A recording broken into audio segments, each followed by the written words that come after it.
Hi అండి, అందరు భోంచేశారా? రండి మా ఇంట్లో వంట ఏంటో చూపిస్తాను.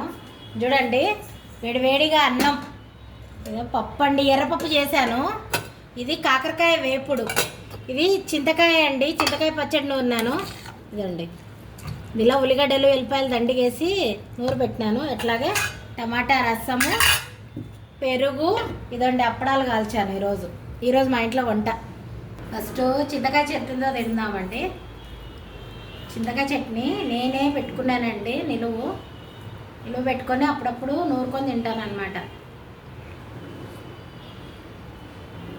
బాగుందండి. పప్పు కాకరకాయ కలుపుకుంటున్నానండి. ఇప్పుడు చట్నీ అయితే సూపర్గా ఉంది. కాకరకాయ ఎట్లా ఉందో చెప్తాను తిని.